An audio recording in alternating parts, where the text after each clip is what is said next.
Welcome po to Reviewers, a compilation of exam reviewers and item explanations. Let's go to this given letter sequence. Discover the principle involved in the given series and determine the next element. We have LO, KP, JQ, IR, and HS. Is it A, G, T, B, F, U, C, E, V, or D, D, W?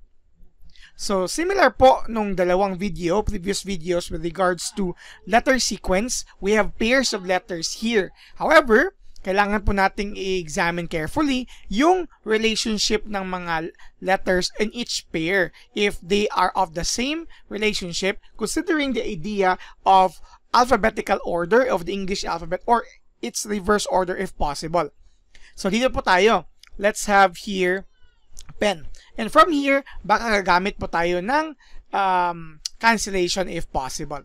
Take note po, dito ha, we have here LO. From L to O, it's a very long distance. Okay? But you have here M and N before you have L and then O, right? Now for KP, you will need here K, L, M, N, O. So we have 4 to be included before we reach P here.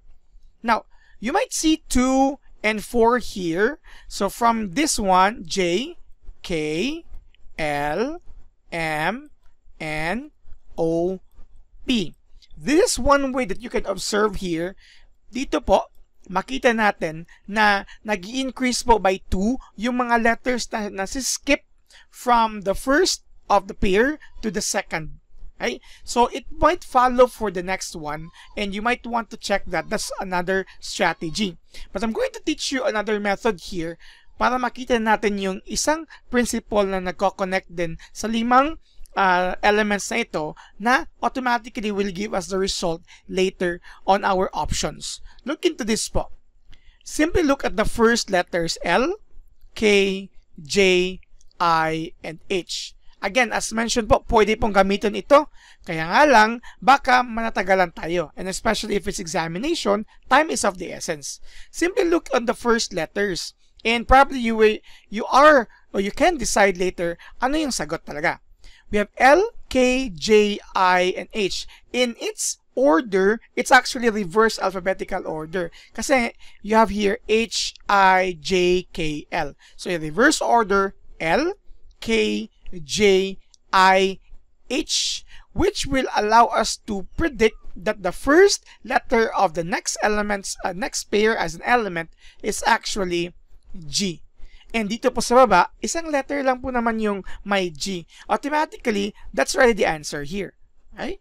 So that's already the answer here, G and T. If you're not yet convinced, punta po tayo sa pangalawang element, letter ng each pair here. So you have O, P, Q, R, S. Now it's in increasing order. So you have O, P, Q, R, S, and of course you will have here T. So ito po yung sagot, G, T. Now, pwede ko na pong tapusin yung video ito and pwede na po ninyong i-stop din po. But I'm going to look back into this analysis earlier if pwede ba itong gamitin para makuha yung GT. Let's start, okay? 6 dito. So, yung I and R, we expect 8. Tama? I, J, K, L, M, N, O, P, and Q. Right?